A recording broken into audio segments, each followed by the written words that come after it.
نستغفره ونؤمن به ونتوكل عليه ونعوذ بالله من شرور أنفسنا ومن سيئات أعمالنا من يهده الله فلا مضل له ومن يضلل فلا هادي له ونشهد أن لا إله إلا الله وحده لا شريك له ونشهد أن سيدنا وسندنا وحبيبنا وشفيعنا ومولانا محمدا عبده ورسوله أما بعد فأعوذ بالله من الشيطان الرجيم بسم الله الرحمن الرحيم قال الله سبحانه وتعالى شهر رمضان الذي أنزل فيه القرآن هدى للناس وقال الله سبحانه وتعالى يا أيها الذين آمنوا كتب عليكم الصيام كما كتب على الذين من قبلكم لعلكم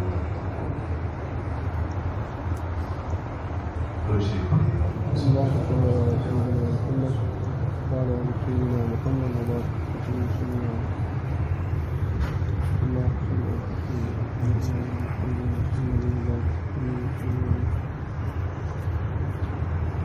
آج کی اس نشست کے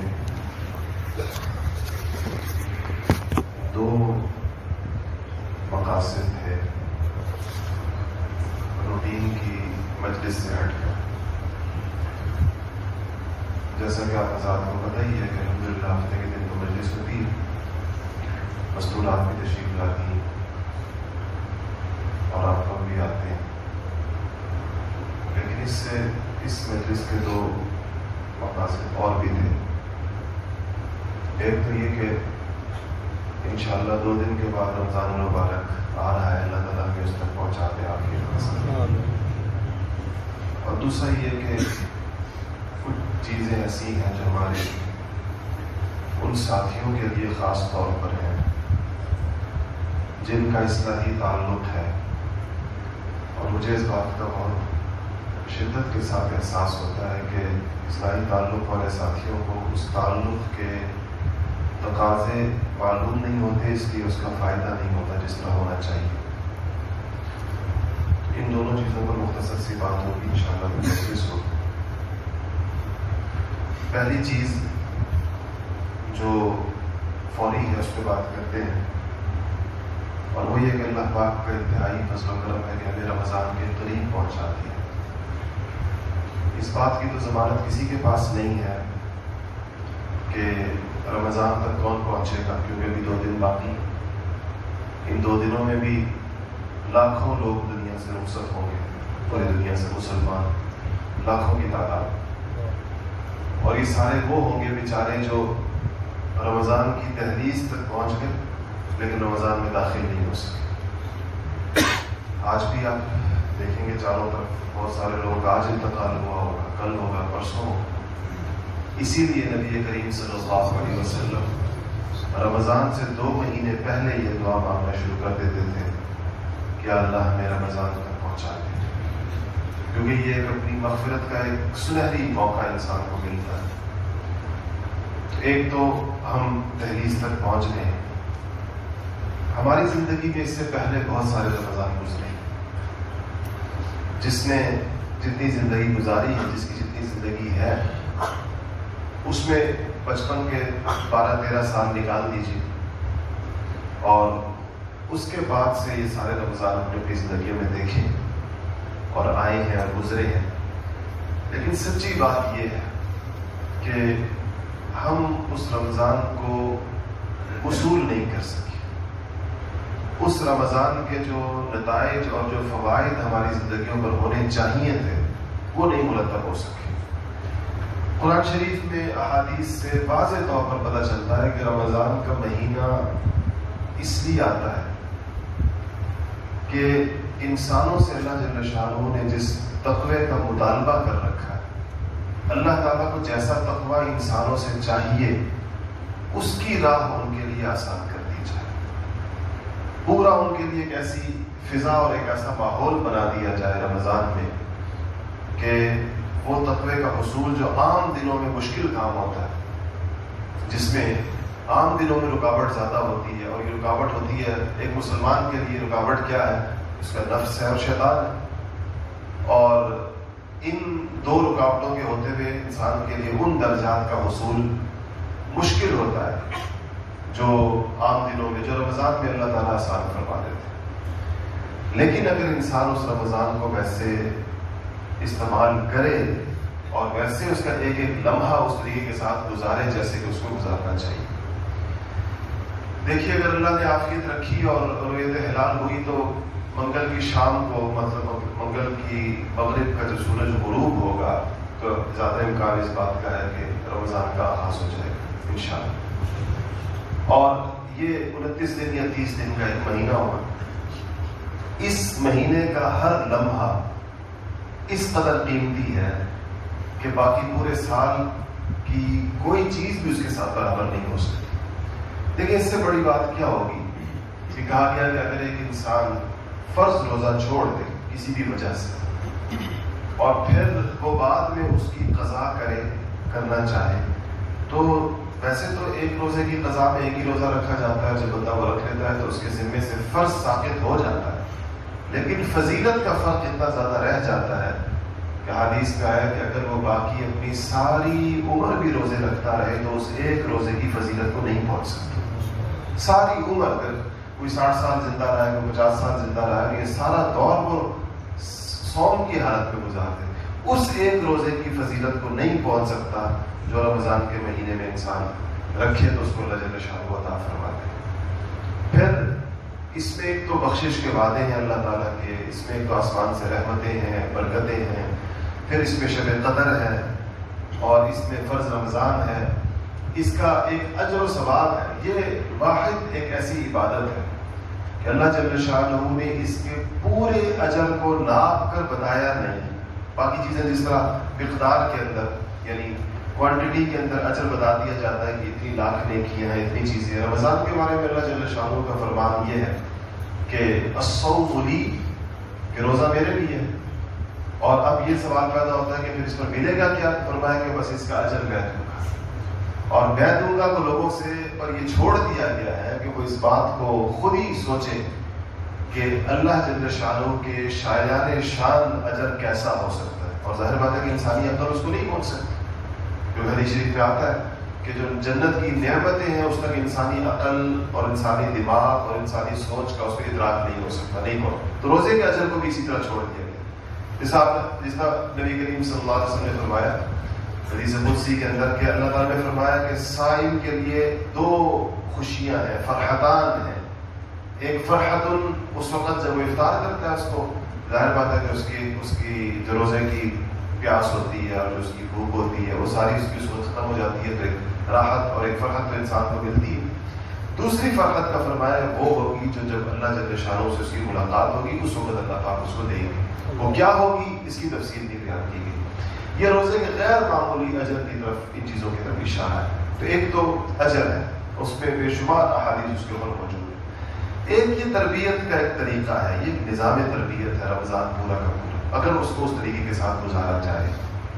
دیکھیں ہمارے ہاں مدارس اسلامیہ میں، مدارس دینیہ میں سارا دن قرآن و حدیث کی پڑھائی ہوتی ہے، اور قرآن و سنت کی پڑھائی کتنی بڑی چیز ہے کہ اس پہ جو اس کے اپنے اجر اور ثواب آپ کو معلوم ہے۔ لیکن رمضان کے مہینے میں مدارس میں چھٹی کر دی جاتی ہے۔ ایک روایت ہے بہت پرانی، صدیوں سے چلتی چلی آ رہی ہے کہ رمضان کے مہینے میں مدارس چھٹی کرتے ہیں۔ یہ کیوں چھٹی کرتے ہیں؟ عبادت کے لیے طلبہ اور اساتذہ کو فارغ کیا جاتا ہے۔ حالانکہ خود تعلیم و تعلم بھی عبادت ہے، لیکن وہ بالواسطہ عبادت ہے، اور یہ جو رمضان میں جو عبادت اللہ جل شانہ انسان سے چاہتے ہیں وہ بلا واسطہ براہ راست عبادت چاہتے ہیں۔ ویسے تو جب مسلمان جس چیز میں اپنی نیت کو ٹھیک کر لیتا ہے اور اچھی نیت کے ساتھ جن کاموں کو، جو جائز کاموں کو جب وہ کرتا ہے اچھی نیتوں کے ساتھ، تو وہ عبادت بن جاتی ہے۔ دیکھیں ایک ہے عبادت بن جانا اور ایک ہے براہ راست عبادت ہونا۔ رمضان کے بارے میں ایک بات یاد رکھیے گا کہ یہ خاص اور براہ راست عبادتوں کا مہینہ ہے، یعنی اس میں تلاوت براہ راست عبادت ہے، نفل براہ راست عبادت ہے، ذکر براہ راست عبادت ہے، یعنی جس کو جو عبادات کی قبیل سے جو چیزیں ہیں، یہ خاص مہینہ اس کے لیے آتا ہے۔ یہ مہینہ کھانا پینا کم کرنے کے لیے آتا ہے، اور آپ نے دیکھا ہوگا کہ بڑھ جاتا ہے کھانا پینا ہم پر، حالانکہ یہ کم کرنے کے لیے آیا ہے۔ اور کھانا پینا کم کرنے کا ایک لازمی نتیجہ یہ ہوتا ہے کہ سونا کم ہو جاتا ہے انسان کا، آپس میں بندھی ہوئی چیزیں، لیکن سونا بڑھ جاتا ہے، اس وجہ سے کھانا پینا بڑھ جاتا ہے۔ اسی طرح یہ مہینہ اختلاط کو، یعنی باہم ملنے جلنے کو اور فضول وقت گزارنے کو کم کرنے کے لیے آتا ہے۔ ہم نے افطار پارٹیوں کے نام سے اور دعوتوں کے نام سے اور رات کو ٹورنامنٹس کے نام سے اور رات کی شاپنگوں کے نام سے اور پتہ نہیں کہ مختلف قسم کی رمضان میں سیلیں لگا کر بازاروں کے لوگوں کو دعوت دے کر اس کی وہاں پر بھی روح خراب کر، یعنی جتنی مقاصد رمضان میں جتنی چیزیں تھیں ان سب کا الٹا کیا۔ جو چیز کم کرنی تھی رمضان میں اس کو بڑھا دیا، جس چیز کو رمضان خاص طور پر کم کرنے کے لیے آیا تھا ہم اس کو بڑھاتے چلے گئے۔ اس کا نتیجہ یہ نکلا ہے کہ رمضان ایسے دبے پاؤں آ کر ہماری زندگی سے گزر جاتا ہے کہ اس میں فرض روزے رکھ لینے والا سمجھتا ہے کہ میں نے کوئی بہت بڑا کمال کیا، اور جس نے تراویح پڑھ لی وہ سمجھتا ہے میں تو بالکل ہی گویا رمضان وصول ہو گیا۔ حالانکہ یہ تو رمضان کی وہ فرض اور دوسری ایسی سنت ہے جو مستقل سنت ہے، صحابہ کرام کی، نبی کریم صلی اللہ علیہ وسلم نے تراویح پڑھی، یہ تو ایک اہم ترین چیز ہے۔ باقی جو پوری تربیت ہونی تھی رمضان میں، باقی جو انسان کا تزکیہ ہونا تھا رمضان میں، باقی جو انسان نے ایک نئی زندگی کا گویا کہ آغاز کرنا تھا رمضان کی اس مشق سے گزرنے کے بعد، وہ کدھر گیا؟ اس کا کیا ہوا اور اس کا کیا فائدہ ہم لوگوں نے اٹھایا؟ تو ہم سب جب اس پہ غور کریں گے تو ہم اس نتیجے پر پہنچیں گے کہ اس حوالے سے ہمیں آج سے پہلے ہم نے جتنے رمضان گزارے ہیں اس پہ ہم رمضان کا حق ادا نہیں کر سکے۔ اس کی ایک بڑی بنیادی وجہ ہے، اس کی بہت بڑی وجہ یہ ہے کہ ہم نے ماحول نہیں بنایا۔ نہ ہمارے گھروں میں ماحول ہوتا ہے، نہ ہماری مسجدوں میں ماحول ہوتا ہے، نہ ہمارے محلوں میں ماحول ہوتا ہے۔ ہم چونکہ انفرادی طور پر اس کو گزارتے ہیں، اور آج کل تو اللہ جل شانہ معاف کرے، لیکن انسان کو پہلے زمانے میں تو یہ ہوتا تھا کہ انسان انسانوں سے جب کٹ جاتا تھا تو تنہائی اس کو میسر آ جاتی تھی، خلوت میسر آ جاتی تھی۔ آج تو انسانوں سے کٹ کر بھی تنہائی نہیں ہے، کیونکہ جو ہمارے پاس موبائل فونز ہیں اور ٹیبلٹس ہیں اور آئی پیڈز ہیں اور ہمارے جو لیپ ٹاپس ہیں، یہ خلوت کے اندر بھی ایک جلوت ہے، یعنی خلوت میں رہتے ہوئے بھی انسان پوری دنیا کے ساتھ نہ صرف رابطے میں ہے، پوری دنیا کو دیکھ رہا ہے اور مختلف اس میں چیزیں آ رہی ہیں، تو انسان کو جو خلوت سے مقصود جو یکسوئی ہوتی ہے وہ آج کل حاصل نہیں ہو پاتی انسان کو۔ اور آپ دیکھیں کہ رمضان کی کے اندر جو خصوصیت کی چیزیں تھیں، مثلا اس کے آخر کے اندر اعتکاف رکھا ہے۔ اعتکاف کا مطلب تو یہ ہوتا ہے کہ انسان سب کو چھوڑ چھاڑ کے مسجد میں آ جائے، اور مسجد میں آ کر اب اس کو آخری درجے کی یکسوئی حاصل ہونی چاہیے۔ نبی کریم صلی اللہ علیہ وسلم نے ساری عمر یہ اعتکاف فرمایا، ازواج مطہرات بھی اعتکاف فرمایا کرتی تھی گھروں میں، جیسے خواتین کے اعتکاف کے لیے جو ترتیب ہے۔ تو یہ کس لیے تھا کہ اس میں انسان کو پورے 20 دن میں اس کی اتنی ٹریننگ ہو گئی، پہلے 20 دن میں، کہ اب وہ جب مسجد میں آ جائے گا اور معتکف ہو جائے گا تو آخری درجے کی یکسوئی اس کو حاصل ہو جائے گی۔ اسی لیے اعتکاف آخری اشرے کا مسنون ہے، اور اعتکاف تو پہلے اشرے میں بھی ہو سکتا تھا اور دوسرے اشرے میں بھی ہو سکتا تھا۔ آخری اشرے میں اس واسطے رکھا گیا کہ پہلے 2 عشروں میں انسان نے ایک مشق کر لی ہے، پریکٹس اس نے کر لی ہے، اب وہ آخری اشرے کو اعلیٰ ترین طریقے کے ساتھ استعمال کر سکتا ہے۔ پھر اسی آخری اشرے کی راتوں میں اللہ جل شانہ نے شب قدر بھی رکھ دی ہے، تاکہ اس کو پورا کا پورا بہترین فائدہ جو اس انسان کو حاصل ہو سکتا ہے وہ حاصل ہو جائے۔ دیکھیں، ہمیں جس چیز سے نبی کریم صلی اللہ علیہ وسلم ایک منع فرما کر گئے تھے، ان میں سے ایک چیز تھی طول العمل، لمبی امیدیں۔ لمبی امید کیا ہوتی ہے؟ لمبی زندگی کی امید۔ اس بات کا خیال کہ شاید میری زندگی میں اور بھی بہت سارے موقع آئیں گے، بہت سارے رمضان آئیں گے۔ اگر ہمیں اس بات کا استحضار ہو جائے کہ عین ممکن ہے، اس طرح میں نے کہا ابھی تو خیر رمضان تک پہنچنا بھی خدا جانے کس کی قسمت میں ہے، کس کی قسمت میں نہیں ہے، اللہ ہم سب کو پہنچا دے، لیکن اگلے رمضان کی کس کے پاس گارنٹی ہے؟ اگر اس رمضان تک ہم پہنچ بھی گئے تو اگلے کی ضمانت کس کے پاس ہے کہ اس کو ایک اور بھی نصیب ہوگا، ایک اور بھی اس کو ملے گا؟ یقیناً ایسا نہیں ہے۔ تو سب سے پہلی نیت جو ہمیں اس میں سب سے پہلی چیز جو کرنی چاہیے وہ یہ ہے کہ اس کو اپنی زندگی کا آخری رمضان سمجھیں، بس یہ سمجھیں کہ یہی آخری رمضان ہے میرے پاس، اور اپنی مغفرت کا، اپنے گناہوں کو معاف کرانے کا، اپنی ساری جو غفلت کی زندگی گزاری ہے، گناہوں کی زندگی گزاری ہے، اس کے اس پورے ڈیٹا کو ڈیلیٹ کرنے کا میرے پاس موقع آیا ہے، کیونکہ اللہ اس رمضان میں بے شمار ہمارے پاس ایسی احادیث اور روایات اور خوشخبریاں موجود ہیں نبی کریم صلی اللہ علیہ وسلم کی طرف سے کہ رمضان جو ہے وہ پچھلا سب غفر ما تقدم من ذنبہ وما تأخر، یعنی کہ جو بندہ، کتنی واضح اور صحیح حدیث ہے کہ من صام رمضان ایمانا واحتسابا غفر له ما تقدم من ذنبہ ومن قام رمضان ایمانا واحتسابا غفر له ما تقدم من ذنبہ کا مطلب یہ ہے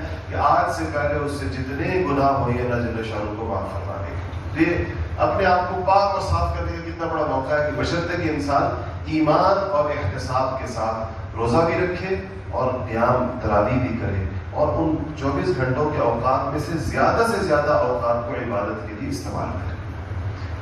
اس کے لیے کچھ چیزوں کا پہلی چیز جو میں نے عرض کیا کہ رمضان کو اپنا آخری رمضان سمجھے، ایک بات یہ ہوگی۔ دوسری بات یہ ہے کہ رمضان کا آغاز کس چیز سے کریں؟ جب شعبان کی یعنی جب منگل کے دن عصر کی نماز کا وقت ہو جائے تو انسان کو نہا دھو کر صاف ستھرا ہو کر پوری پاکیزگی حاصل کر کے اور اب کپڑے بدل کر مسجد میں مردوں کو آ جانا چاہیے اور خواتین کو گھروں کے اندر اس بات کی تیاری کر لینی چاہیے کہ رمضان کا استقبال ہونے والا، یعنی آج شام کو غروب کے وقت پہ اس بات کا امکان ہے کہ رمضان کا چاند نظر آ جائے۔ تو پہلی چیز یہ کرنی چاہیے کہ چاند دیکھنے کا اہتمام کرنا چاہیے۔ اپنے مرد جو ہے وہ مسجد کی چھتوں پر سے، تاکہ ان کو اگر گھر قریب ہے تو گھر کی چھت پر سے بھی دیکھ سکتے ہیں کہ جس سے چاند نظر آنے کی جو جگہ ہو، یہ ایک خاص سنت ہے اور اس کا کہا گیا ہے باقاعدہ۔ ہمارے یہاں اس کو بالکل ہم نے چھوڑ دیا ہے، اس چیز ہے تو یہ تو اس کے چاند دیکھنے کا ایک اہتمام ہو۔ اور دوسری چیز جو اس کے ساتھ خواتین جو ہے وہ گھروں کی چھتوں کے اپنے اگر پردے کی چھت ہے تو وہ بھی دیکھ سکتی ہیں جا کے چاند کو۔ یہ بھی ایک رمضان کے استقبال کی ایک صورت اور ایک شکل ہے جس میں گویا کہ آپ اس کے ہمیں اللہ تعالیٰ کے سامنے اس کے انتظار اور اس کی طلب کی خواہش کو دکھانے کا ہمیں انتظار ہے، ہمارے نزدیک اہمیت ہے۔ ایسا نہیں کہ ہمیں پتہ ہی نہیں کہ رمضان آیا، جیسے کوئی بڑا گھر کے اندر جو مہمان آتا ہے جو بہت آپ کے نزدیک قابل قدر ہوگا تو آپ اس کے لیے کیسے تیاریاں کرتے ہیں اور کیسے انتظار کرتے ہیں، اس کے لیے دروازے پر نکلتے ہیں۔ کچھ مہمان ایسے ہوتے ہوں گے جن کے لیے آپ گلی کے اندر نکل کے کھڑے ہو جاتے ہیں اور کچھ مہمان ایسے ہوتے ہیں کہ ان کے لیے آپ لمبا سفر طے کر کے جاتے ہیں۔ میرے شیخ میرے مرشد جب تشریف لاتے ہیں اسلام آباد میں، اپنے ساتھیوں سے کہتا ہوں کہ تقاضا دل کا اس بات کا ہوتا ہے کہ جا کر موٹر وے کے انٹرچینج کے اوپر جا کر میں ان کو وصول کروں اور وہاں کھڑا ہوں ان کے لیے۔ تب بھی یہ لگتا ہے کہ جیسے مہمان کی جو اکرام ہے اور جو ان کی جو قدردانی ہے وہ ان سے نہیں ہو سکی۔ تو جب انسان قدر جس کی دل کے اندر ہوتی ہے تو انسان کے استقبال میں اس کے آثار نظر آتے ہیں۔ اب رمضان کی قدر اگر ہمارے دل میں ہے تو رمضان سے ایک دن پہلے سے ہمیں اس کی طلب ہونی شروع ہوتی ہے، اس کی کوئی تیاری ہوتی ہے۔ اور ایک تیاری اس کا میں نے عرض کیا یہی ہے کہ انسان نہائے دھوئے اس سے اور خوشبو لگائے، کپڑے بدلے اور شام کو اس کے بعد اور جو اس کی اثر آتی ہے اس میں مسجد میں آ جائے اور دعاؤں میں مشغول ہو جائے، اللہ تعالیٰ سے مانگے کہ یا اللہ ایک بہت بڑی چیز تیری عطا اور تیری بخشش، تیرے آسمان کے دروازے کھلنے والے ہیں اور رحمتوں کی بوچھاڑ اور رحمتوں کی ایک برسات ہونے والی ہے، تو اپنے فضل و کرم کو نچھاور کرنے والا ہے مخلوق پر۔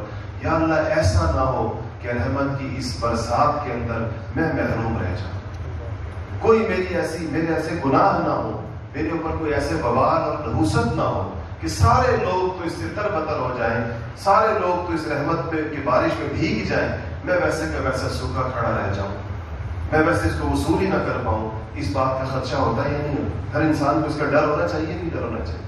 خدا تعالیٰ نے پچھلے رمضان جو ہم نے گزارے ہیں اس میں ہم نے ہمارے اوپر بھی کوئی بوند پڑی مغفرت کی، اللہ کی رحمت کی اور اللہ تعالیٰ کی بخشش کے باتوں کی یا نہیں پڑی، ہمیں کیا پتا اس بات کا؟ تو یہ انسان اللہ تعالیٰ سے خاص طور پر اس سے پہلے مانگے۔ رمضان جب داخل ہو جائے تو چند چیزوں کا اہتمام پورے رمضان میں بہت زیادہ کرنا چاہیے۔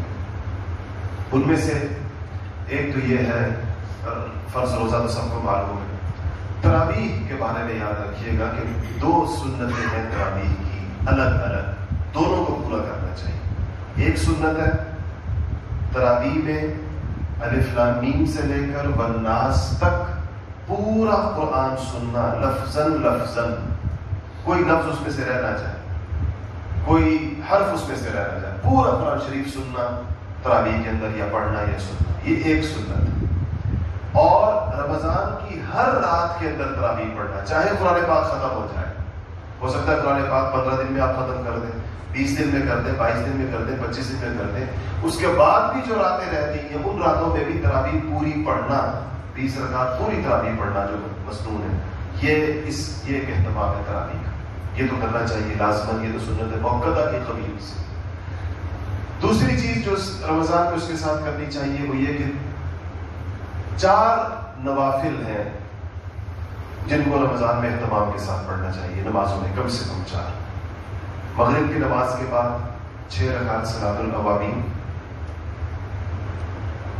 سحری کے سے پہلے یا اس کے بعد تہجد کی رکعتیں.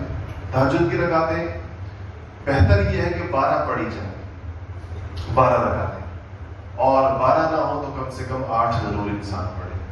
8 رکعتیں پڑھ لیجیے، ویسے 12 پڑھنا زیادہ بہتر ہے، دونوں ثابت ہے. اس کے بعد ہے اشراق کی نماز، جو عام طور پر رمضان میں اس طرح رہ جاتی ہے کہ فجر کی نمازیں چونکہ بہت پہلے ہوتی ہیں، فجر کے فوراً بعد لوگ سوتے ہیں تو اٹھ جاتے ہیں.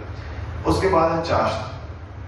کسی کو بہت زیادہ مصروفیت و مسئلہ ہو تو چاشت اور اشراق کو اکٹھا بھی کر سکتا ہے، کہ وہ یہ تقریباً اشراق کے 1.5 گھنٹے کے بعد چاشت کا وقت شروع ہو جاتا ہے، جو گھنٹہ 1.5 گھنٹہ رہتا ہے، بلکہ زوال تک پڑھی جا سکتی ہے زوال سے پہلے. تو یہ 4 نوافل ہیں جس کا رمضان کے 30 دنوں میں پابندی کے ساتھ اہتمام کرنا چاہیے. اس کا فائدہ کیا ہوگا؟ یہ نہیں کہ رمضان میں کرنا چاہیے، اس کا فائدہ یہ ہوگا کہ انشاءاللہ اللہ تعالیٰ سے امید ہے کہ جو شخص رمضان میں اس کا اہتمام کرے گا، جس کے مواقع ہوتے ہیں، تو اللہ نے چاہا تو اس کو رمضان کے بعد ساری عمر کے لیے اس کا اہتمام نصیب ہو جائے گا، ساری عمر کے لیے اس کی زندگی کے اندر یہ چیزیں داخل ہو جائیں گی.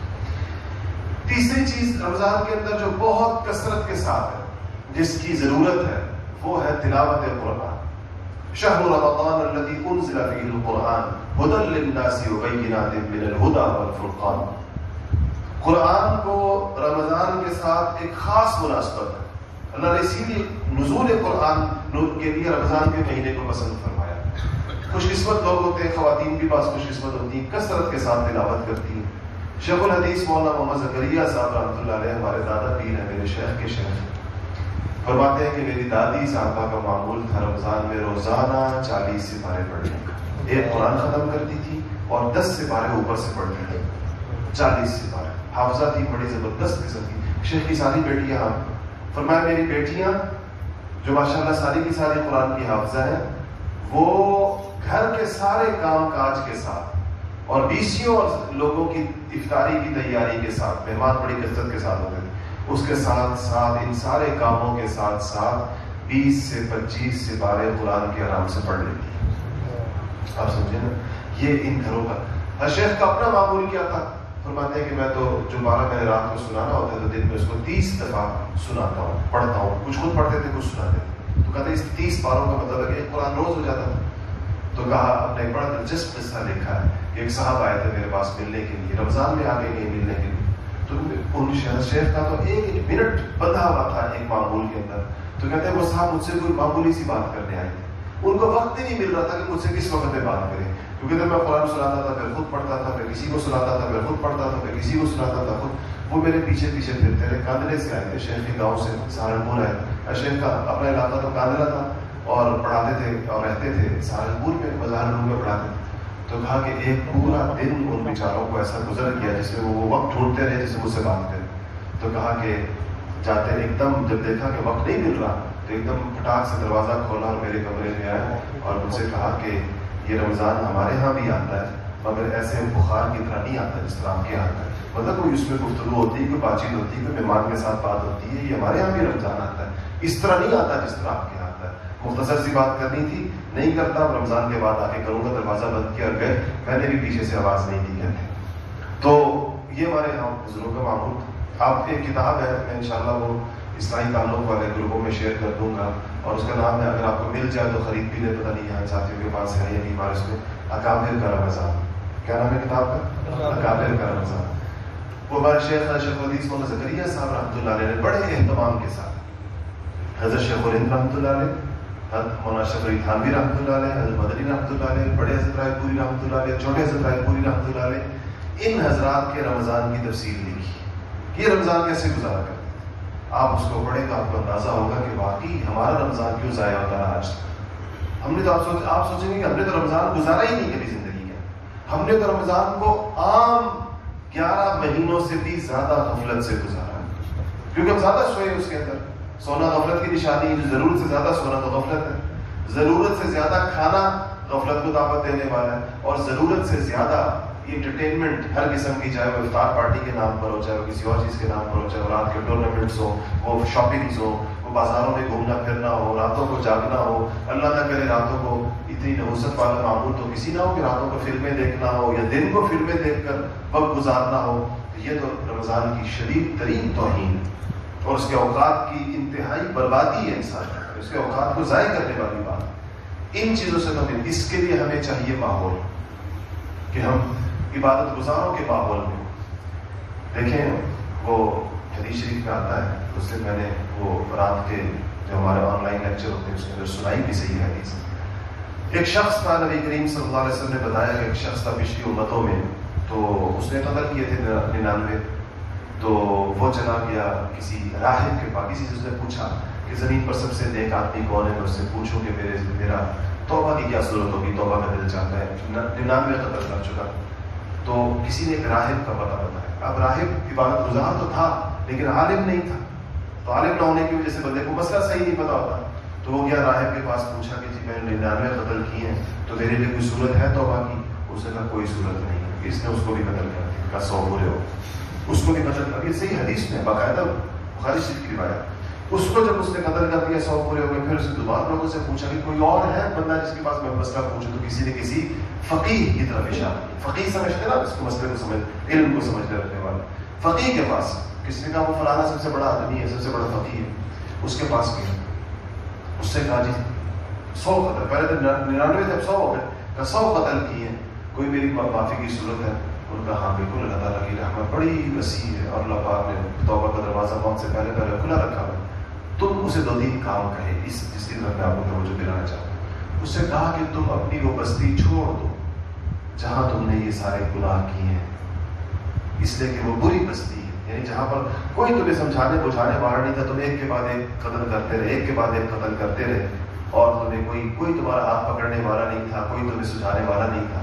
اور کہا کہ فلانی جگہ کے اوپر عبادت گزاروں کا ایک مجمع رہتا ہے، عبادت گزاروں کی ایک جماعت رہتی ہے، تم وہاں چلے جاؤ، ان کے پاس رہو جا کے. اب دیکھیں بات پچھلی امتوں کی ہے، لیکن اس کو کیا کہا جا رہا ہے؟ صحبت اس کی بدلی جا رہی ہے، اس کو ماحول میں بھیجا جا رہا ہے. اپنی بستی کے برے ماحول سے نکال کر اس کو اچھے ماحول کی طرف کرا کے وہاں چلے جاؤ تاکہ تمہیں اپنی توبہ کے اوپر استقامت ہو. کیونکہ اس بات کا ڈر تھا کہ پھر دوبارہ قتل کرے گا، کیونکہ عادت اس کو پڑی ہوئی ہے، 100 کر چکا ہے آخر. تو جب وہ اس بستی کی طرف ان عبادت گزاروں کی طرف روانہ ہوا تو یہ رستے میں تھا کہ اسرائیل ملک الموت آ گئے، اس کی جان قبض کر دی. وقت مہلت ختم ہو گئی، انہوں نے اس کی روح قبض کی. روح جب قبض کرنے کے لیے جو آئے تو 2 قسم کے فرشتے ہوتے ہیں، ایک عذاب کے فرشتے ہوتے ہیں اور ایک رحمت کے فرشتے ہوتے ہیں. دونوں فرشتوں کی جماعتیں آ گئی. رحمت کے فرشتوں کا موقف یہ تھا کہ یہ بندہ توبہ کر چکا ہے، پیچھے فقیہ کے ہاتھ کے اوپر اور عبادت گزاروں کی بستی کی طرف جا رہا ہے، اس کی اس توبہ کو مانا جائے اور اس کو جو ہے نا توبہ طائب پاک صاف سمجھا جائے، ہمیں اس کی روح لے جانی دی جائے، رحمت کے علیین کی طرف لے جانی دی جائے. عذاب کے فرشتوں کا موقف یہ تھا کہ اس نے ابھی تک کوئی نیکی نہیں کی سوائے توبہ کی. توبہ کی اس نے، اور نیکیاں تو اس نے کرنی تھی جہاں انہوں نے اس کی تشکیل کی تھی وہاں جا کر، وہاں تک تو یہ پہنچا نہیں، اس کے رستے میں موت آ گئی. اس کی روح ہم لے کر جائیں گے، 100 قتل اس کے ذمے. عذاب کے فرشتے یہ کہہ رہے ہیں. اللہ جل شانہ نے ایک اور فرشتے کو انسانی شکل کے اندر بھیج دیا وہاں پر. اس فرشتے اس انسان کو دیکھ کر دونوں فرشتوں کی جماعتوں نے کہا اس سے فیصلہ کرا. ان کا حاجی بتاؤ کیا مسئلہ؟ تو انہوں نے اپنا موقف بیان کیا.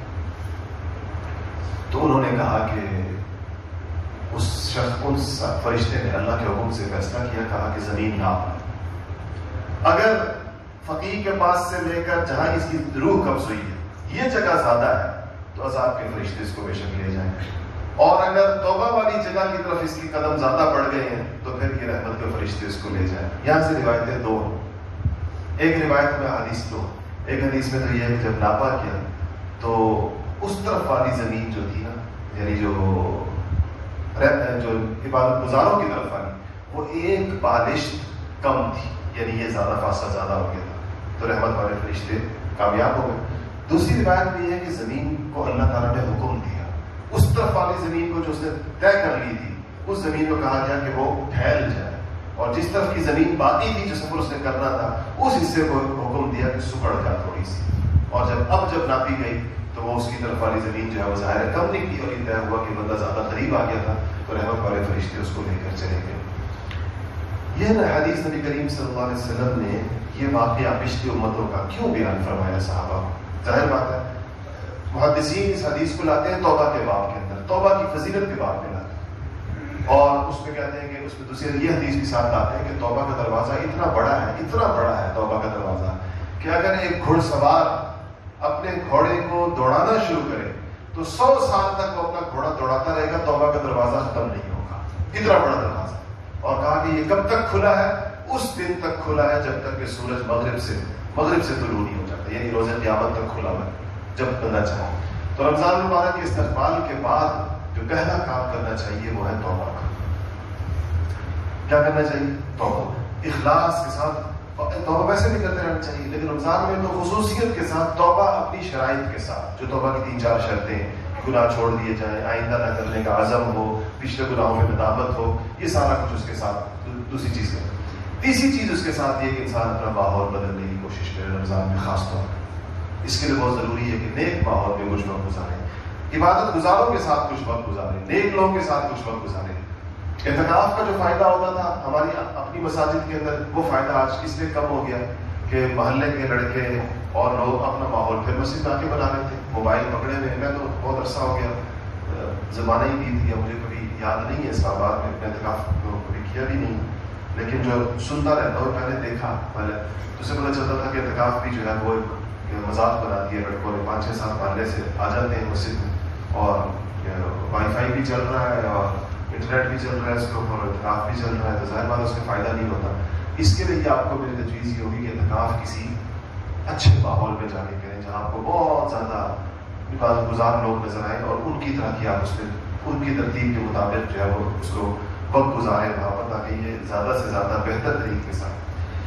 چوتھی چیز جو رمضان شریف میں خاص طور پر کرنے کی اور اپنی اس استعداد کو بڑھائی ہے رمضان کے اندر، وہ ہے دعا کی صلاحیت۔ دعا سے ہماری مناسبت نہیں ہوتی۔ آپ لوگ کبھی سوچیں کہ آپ کتنی دیر دعا کرتے ہیں، 2 منٹ کرتے ہیں، 4 منٹ کرتے ہیں، 10 منٹ، پورے دن میں کبھی اپنا حساب لگائیں اور سوچیں اس بات میں دعا کا وقت کتنا ہے میرا۔ یہ دعا اس میں شامل نہ کریں جو امام فرض نماز کے بعد کراتا ہے، وہ تو ویسے ہی ہماری عادت ہے، امام بھی ہاتھ اٹھا لیتا ہے، بھی اٹھا لیتے ہیں۔ آپ خود بیٹھ کر اکیلے تنہائی میں روزانہ کتنی دیر کی دعا کا معمول ہے؟ تو یہ وقت ہے، 2 اوقات رمضان میں ایسے آئیں گے جو دعاؤں کے انتہائی قیمتی وقت ہے، ایک ہے افطاری کا وقت اور ایک ہے سحری کا وقت۔ مستورات اوپر تشریف فرمائے، میں ان سے کہتا ہوں کہ یہ رواج ویسے تو یہ سحری کو دیر تک لے جانا مستحب ہے، اچھا ہے، لیکن چونکہ اس کی وجہ سے پھر دعا، ہم لوگ اس زمانے کی سحری کے اندر ہی تفصیل ہوتی نہیں تھی، کوئی کھجور کھا لی لوگوں نے اور دودھ پی لیا، یہی سحری ہوتی تھی۔ ہماری سحری تو خدا جانے اس میں کیا کیا چیزیں ہوتی ہیں اور ان کی تفصیلی ہو جاتی ہے۔ اس لیے بہتر یہ ہے کہ سحری کم سے کم 15-20-25 منٹ پہلے بند کر دی جائے، اور یہ آخری 20 منٹ کم سے کم یہ خالصتاً دعا کے اندر لگائی جائے سحری کے وقت میں۔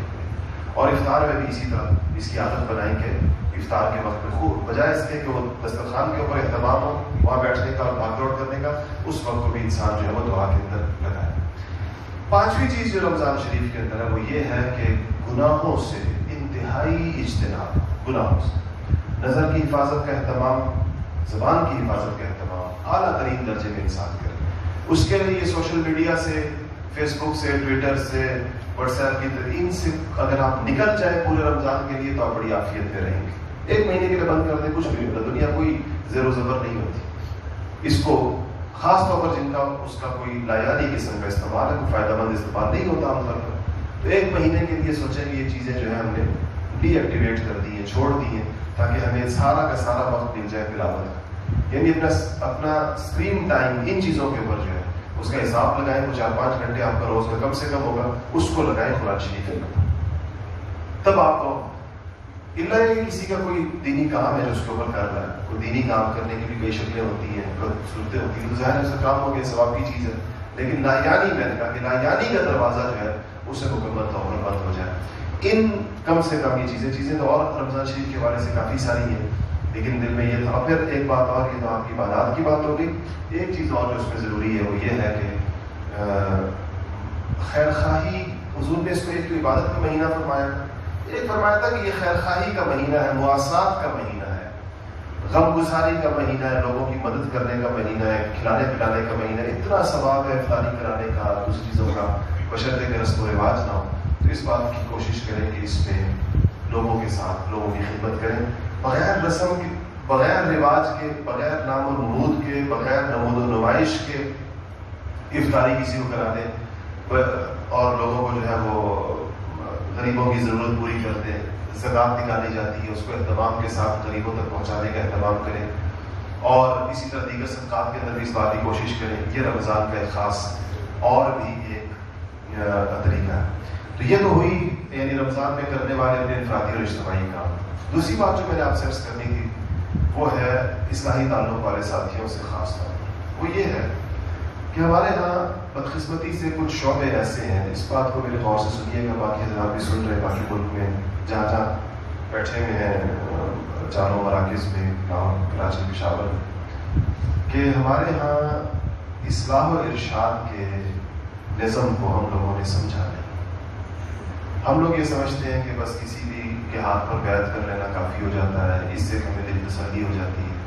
یہ ہمیں نہیں پتا کہ یہ بیعت و ارشاد کا نظم ہوتا کیا ہے، اس سے زیادہ سے زیادہ فائدہ کیسے اٹھایا جا سکتا ہے، اور یہ انسان کی زندگی میں تزکیہ کیسے ہوتا ہے، اس کی زندگی میں تبدیلی کیسے آتی ہے۔ لوگ ایسے بھی ہیں 10 سال گزر جاتے ہیں تعلق کو، 15 سال گزر جاتے ہیں، جہاں آپ پہلے دن کھڑے ہوتے ہیں 10 سال بعد بھی وہیں کھڑے ہوتے ہیں، اور ایسے لوگ بھی ہوتے ہیں جن کو 2 مہینے میں، 4 مہینے میں، 6 مہینے میں اللہ تعالیٰ کی کایا پلٹ دیتے، طبیعت ان کی بالکل بدل جاتی ہے، ہر وہ چیز نیکی کی ہر چیز کی توفیق ہو جاتی ہے، برائی کی تمام چیزوں سے اللہ تعالیٰ کو ہٹا دیتا ہے۔ اس کی وجہ یہ ہے کہ ہم نے اس نظام کو، جو تزکیے کا جو نظام ہے، ہم نے اس کے تقاضے سمجھے۔ یہ بات یاد رکھیے گا کہ اصلاح کرنی اپنی فرض ہے، بیعت جو ہے وہ زیادہ سے زیادہ سنت ہوگی، مستحب ہوگی، اصلاح فرض ہے، اصلاح ہونی چاہیے۔ اگر اصلاح نہیں ہو رہی تو انسان کو سوچنا چاہیے کیوں نہیں ہو رہی، میں کون سی ایسی ضروری چیز ہے جو مسنگ ہے۔ وہ کیا چیز ہوتی ہے؟ 2 چیزیں، ایک یہ کہ ہمارے ہاں اپنے احوال کی اطلاع دینے کا کوئی منظم نظام نہیں ہوتا، کوئی بتاتا ہی نہیں ہے۔ بیعت کرنے والا بعد میں جس سے بیعت کی ہوتی ہے اس کو کہ جی میرے معمولات کیسے گزر رہے ہیں، میرے فرائض کیسے جا رہے ہیں، میرے واجبات کیسے جا رہے ہیں، میرے گناہ کتنے چھوٹ رہے ہیں، میری زندگی میں سنتیں کیسی آ رہی ہیں۔ اطلاع کا کوئی نظام ہی نہیں۔ جب اطلاع کا نظام نہیں ہوتا تو پھر ظاہر بات ہے کہ اس کو کسی چیز کی تلقین نہیں کی گئی ہوتی، اور جو بھی تلقین اور جو موٹی موٹی بنیادی تلقین کی گئی ہوتی ہے اس کی وہ پیروی نہیں کر رہا ہوں۔ تو دیکھیں یہ چیز میں انہی ساتھیوں سے کہہ رہا ہوں جن کو اس مقصد کے لیے جمع نہیں کیا گیا، آپ کو باقاعدہ بلایا گیا کہ آپ کو مصنون تسبیحات دی گئی تھی نا سالوں کی طرح۔ مصنون تسبیحات کی مدت زیادہ سے زیادہ یہ تھی کہ آپ 6 مہینے کریں گے، یہ آخری حد ہے اس بندے کے لیے جو بہت بالکل اس پر اثر مرتب نہیں ہو رہا، ورنہ مہینے بعد بھی، 2 مہینے بعد بھی، 3 مہینے بعد بھی، 4 مہینے بعد بھی مصنون تسبیحات سے اگلا قدم لیا جا سکتا ہے۔ اس کے بعد آپ کا ذکر بالجہر شروع ہوتا ہے، اس کی 3 مراحل اس کے ہوتے ہیں جس کے طرف پورا ہوتا ہے۔ اس کے بعد مراقبے شروع ہوتے ہیں، اس کے پاس الفاظ ہے اور نفیس بات ہے، باقی یہ سب ایک سفر ہے مستقل، جو اگر کوئی بندہ پابندی کے ساتھ، استقامت کے ساتھ، اس کو کہتے ہیں پراپر رپورٹنگ کے ساتھ کر رہا ہے، تو یہ سلوک کا یہ سفر ہے جو اس کا، اس میں کوئی مدت تو نہیں بتائی جا سکتی، ہر بندے کا دوسرے سے مختلف ہوتا ہے، لیکن یہ سفر اپنے اختتام کو پہنچتا ہے، بندے کو اس کے اثرات نظر آتے ہیں کہ اس کو اس کے نتیجے میں ذکر سے مناسبت ہو جاتی ہے، تلاوت کا شوق ہو جاتا ہے، گناہوں سے بچنے کی عادت ہو جاتی ہے، اور انسان کو اس کے فوائد ہوتے ہیں۔ لیکن جب ظاہر بات ہے کہ اس بات کو کوئی ہم اس کو ایک رسم سمجھیں اور اگر سمجھیں کہ اس کے بعد ہمارے کرنے کی کوئی اور چیز نہیں ہے، تو بندہ وہیں پر کھڑا رہتا ہے جہاں پر وہ سالوں پہلے کھڑا ہوا، مہینوں پہلے کھڑا ہوا، اس کا سفر آگے طے نہیں ہوتا۔ تو آپ سب کو رمضان سے پہلے جمع کرنے کا مقصد یہ تھا کہ آپ آج، اس میں بہت سارے ساتھی ایسے بیٹھے ہیں جو اہتمام کے ساتھ اپنا ترتیب بناتے ہیں، جو بتاتے ہیں، جن کو اطلاع بھی ہوتی رہتی ہے، آپ اس بات کو سمجھیں کہ ہم سے اس معاملے میں ابھی تک اتنا وقت گزر گیا اور ہم سے کوتاہی ہوئی، ہم نے کوئی ربط نہیں رکھا، ہم نے کوئی اس حوالے سے رپورٹنگ نہیں کی، ہم نے باقاعدہ احوال نہیں بتائے، اس کی وجہ سے ہم لوگ وہیں کے وہیں کھڑے ہوئے ہیں جہاں پر کوئی سال پہلے کھڑا تھا، کوئی 2 سال پہلے کھڑا تھا، کوئی 3 سال پہلے کھڑا تھا۔ اس کے لیے یہ ضروری ہے کہ خواتین کا بھی نظم ہوتا ہے، جو خواتین بیعت شدہ ہوتی ہیں ان کا کام یہ ہے کہ اپنے محارم کے ذریعے سے اپنے احوال بھیجیں، خط میں لکھیں، یعنی کاغذ پہ لکھیں، اپنے محرم کے حوالے کریں، محرم جو ہے وہ لا کر اس بندے کو دے جس کے ساتھ اصلاحی تعلق ہے، وہ جو جواب دے وہ بھی محرم کو دے اور محرم جا کر خواتین کو دے. یہ ان کے احوال کا طریقہ یہ ہوتا ہے تاکہ ان میں بھی وقت کے ساتھ ساتھ بہتری آتی چلی جائے، ان میں بھی جو ہے ان کو بھی فائدہ ہوتا چلا جائے.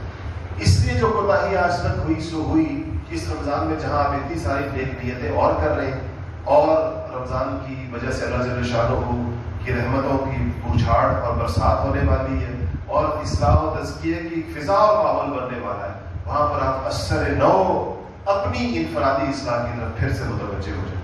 جہاں سے سلسلہ چوکا تھا وہاں سے دوبارہ شروع کریں. کسی نے ابتدائی معمولات پہ چھوڑا تھا، دوبارہ ابتدائی معمولات سے شروع کر دیں.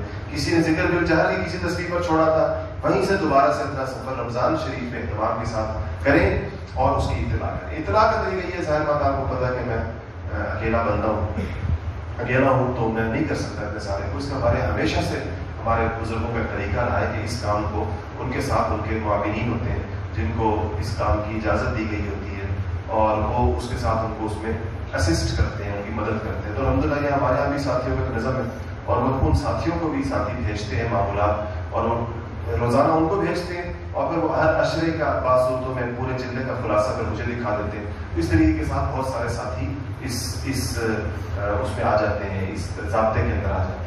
تو آج جتنے ساتھی بھی جو ابھی تک کسی کو اپنے معمول نہیں، جو ابھی تک بھیج رہے تھے کچھ عرصے سے چھوڑ دیا ہے، وہ وہاں دوبارہ بھیجنا شروع کر دیں. جنہوں نے ابھی تک نہیں بھیجا وہ سارے کے سارے اپنی تشکیل کروائیں، مجھ سے پوچھیں یا ہمارے یہاں جو ان حضرات سے ہی پوچھیں کہ میں کس کو بھیجا کروں. اگر مجھ سے پوچھیں تو میں آپ کو بتا دوں گا کہ آپ کس کو بھیجیں، آپ کس کو بھیجیں، آپ کس کو بھیجیں. اس طریقے کے ساتھ آپ اس رمضان میں یہ اہتمام روزے کے ساتھ کریں، باقاعدگی کے ساتھ کہ آپ روزانہ جو اس کو بھیجیں. باقی انشاءاللہ ہم یہ ایک ترتیب بنا رہے ہیں کہ القرآن میں کوئی ساتھی اگر آ کر قیام کرنا چاہے وہ 2 دن کے لیے 3 دن کے لیے رمضان کے ایک معمولات کے ساتھ انشاءاللہ اس کا اعلان، اس کی ترتیب کا نظم کا اعلان ہو جائے گا.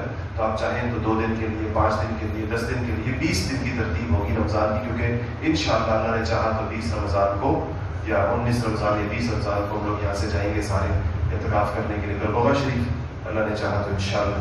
تو اس سے پہلے کہ 19-20 دن کی ترتیب یہاں پر جو ہماری ہوگی اس کا اعلان انشاءاللہ ہو جائے گا. آپ کے لیے کوشش کریں گے کہ فضا ہو، ماحول ہو، مسجد میں بھی ہو اور القرآن میں بھی ہو، دونوں جگہوں کے اوپر آپ جو ہے اور ذکر کی مجلس کا وقت ہو جائے گا. انشاءاللہ کوشش ہوگی کہ روز ذکر کی مجلس ہوتی رہے رمضان شریف میں خاص طور پر، تاکہ ہمارا وہ اللہ تعالیٰ کے ساتھ تعلق اور اللہ کی یاد قائم رہے.